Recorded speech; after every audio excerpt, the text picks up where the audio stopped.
Hey guys, welcome to Cactus Jerk. I'm Cactus Jerk and today we're taking a video on how to grow these plants, grow Trichocereus in a cold environment. I'm living in a very cold place which has lots of frost in winter. You can see the snow here. This is my greenhouse and I want to show you a few things that can help you bring your plants through the winter. So let's get started. This is my collection. This is part of my collection. It's one greenhouse. I am not using tables at the moment, but I will probably get some at one point. Right now it's not necessary, and due to the fact that I have so many large columnar cacti, I try to have as much space towards the roof as possible. So yeah, these are my plants. All of these are completely dry right now. We're having January, so these plants have not been watered since September, October last year. So between October at the latest and now, these plants have been completely dry, didn't get any water. Most plants from this genus take it very well when they are dry. The risk to get rot and infections is much higher when your plants have wet roots. It's an entry door. It just makes everything so much worse. So keep your plants dry when it's winter. There are exceptions. Graftings, like fresh grafts, will probably not make it through the winter unless they have reached a certain size. Check out this one. This is a graft. This one is big enough. They can survive it pretty well at a certain size. But smaller grafts can be tricky. So make sure that you graft very early in the season to give your grafts a certain size before the winter comes. Yeah, let's talk about the heater. This is my heater. I have one of those in every greenhouse. This is an electric heater. The manufacturer is called BioGreen. This is the model Palma, and it comes with a digital thermostat that I can set freely. Right now it's 3 degrees Celsius, and I've set the heater to 1 degree Celsius. So as soon as it gets colder than 1 degree Celsius, this thing kicks in and heats the greenhouse up. These plants have no problem with frost, but there is a limit. Temperatures cannot get below -4 Celsius. Some plants can even die before. So there is no safe temperature range, because it always depends on the health of the plants. It also depends on how dry the rootstock is, but generally speaking, 1 degree Celsius is very well survivable for most and should be survivable. Healthy plants have no problems with this. These are my larger plants here. These are at the front. These get the most light, and these are in completely dry soil too. As you can see, this is a mostly mineral soil that consists of pumice and lava. Most of the soil that I have here is pumice and lava. I also throw in a little bit of coconut fiber, but it's really just to give the soil a certain structure, to keep it together, and to improve the soil's ability to hold water a little bit more. So, as you can see, there's no weeds in these pots. It can happen that you get weeds every now and then, but I really try to get them out. These plants are all well fed, so I water and fertilize heavily.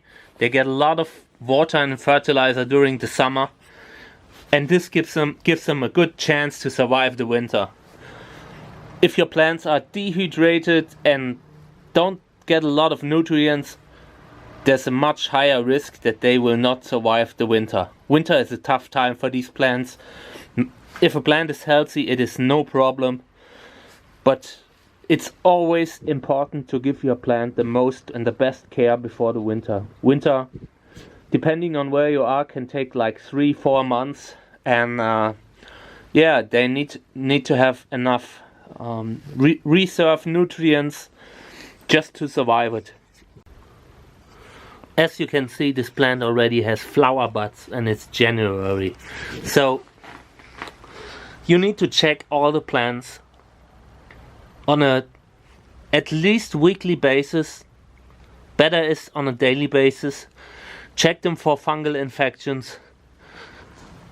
Inspect the plants closely from top to bottom, from both sides. There are some like little mirrors that you can place, that you can on a stick, that you can hold beside the plant and behind the plant, and this can help you to inspect the plants from all sides. As you can see, these are a lot of plants, and it's difficult to inspect them. But I have special tools which I will show you now. This is my grabber tool. I've inherited this from my wife's grandfather, and it's really helpful just to inspect plants from all sides. And if you have an infection, if you have something that has died on the other side of the greenhouse, you can grab it. Yeah, this is my second greenhouse. It's full of larger plants. I'm zooming back so you can see what's going on here. Just like in my other greenhouse, I have this heater. Temperature right now is 4 degrees Celsius, and it kicks in at 1 degree.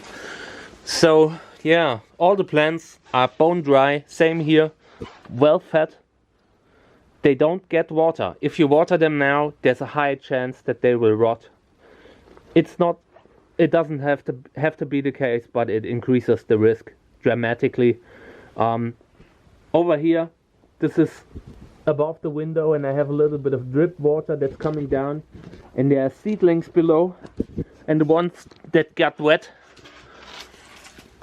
had problems, so I put something on top of them just until the temperatures get a little bit higher. See, there's a little seedling that got wet feet.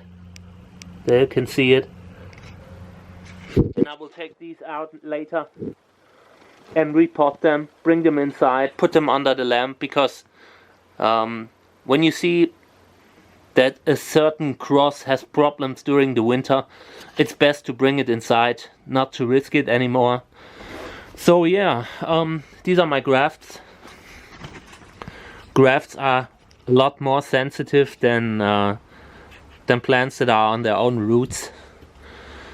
Most of them have to be a certain size, or it is highly risky to overwinter them.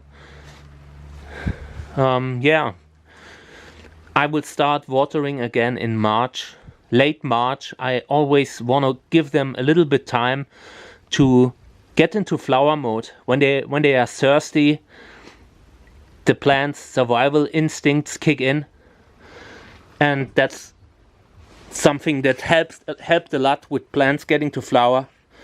So I will wait at least until 15th of March. This year I'll probably wait a little bit longer, even maybe April. And yeah, this helps to bring plants to flower that are a little bit more difficult. Over here I have candles. These candles are actually made for cemeteries, and they are great for overwintering. I usually put in 2 or 3 per greenhouse during the really cold nights, and it helps to reduce the electricity costs. So these usually bring up the temperature for a few degrees, 1 or 2, and that's often enough when you have a greenhouse that's very well insulated it shouldn't be too much coast to heat. So let's have a look at the insulation. This is a good greenhouse. The manufacturer is KGT, a German manufacturer for high quality greenhouses.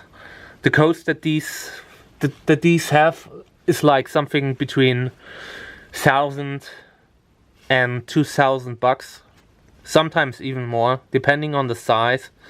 This model here, this is 10 square meters roughly, and they are well insulated. This greenhouse is better insulated than my real windows in my house. So there's insulation everywhere there.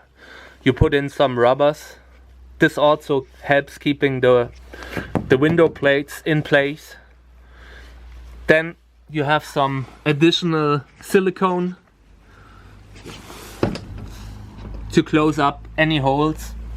In summer I will work some more on this window to prevent the problems that I've had with the drip water. You always have condensation water at the top, but that's not that big of a deal. Usually when the plants are bone dry, it is not a problem. So let's take a look at the greenhouse from the outside.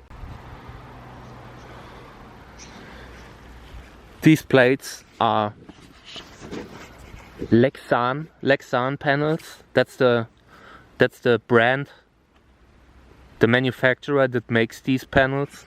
They have a special UV light blockage. It blocks the UV light and just lets through the good stuff. So this helps to prevent fungal infections when you get a sunburn in winter, which can happen very often because in winter the plants are not used to it, and when you have a sunny day or two, you can get a lot of sudden sun, and this can burn plants heavily. I will show you a burned plant that has developed a sunburn lately. It was one of the hottest weeks of the month, and it instantly burned a few plants.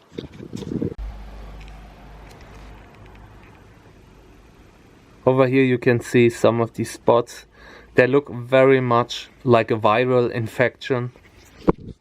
It might be viral, like connected to viruses, but these usually happen in combination with strong sunlight.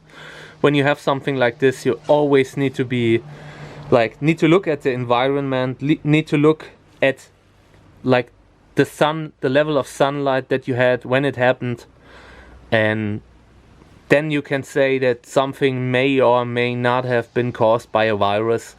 Lots of people diagnose sunspots as viral, and yeah, but sunburn can look just as bad as a viral infection.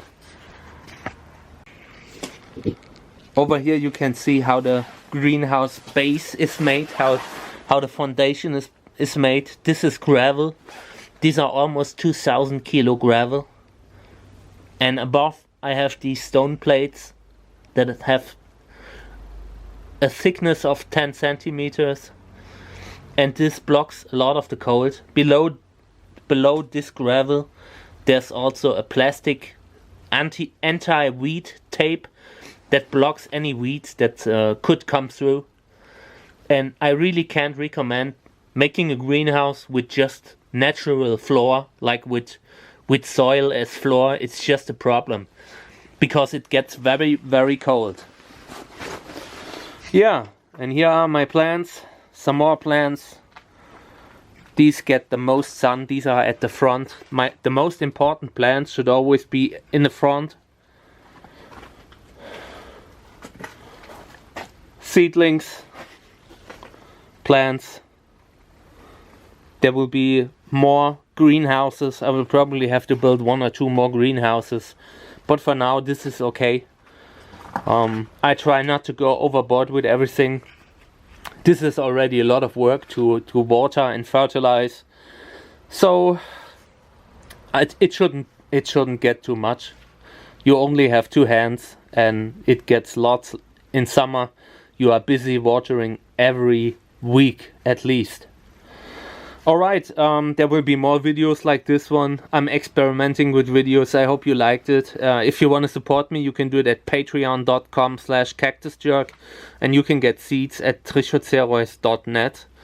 And if you have questions, put it in the comments, in the comment section. I try to reply to all the comments. It doesn't work always, but I'm trying my best. Alright, one more thing. Keep an eye out for slugs. Slugs are a major problem in winter. They can survive in a greenhouse and they can cause substantial damage. So keep an eye out. Alright guys, take care.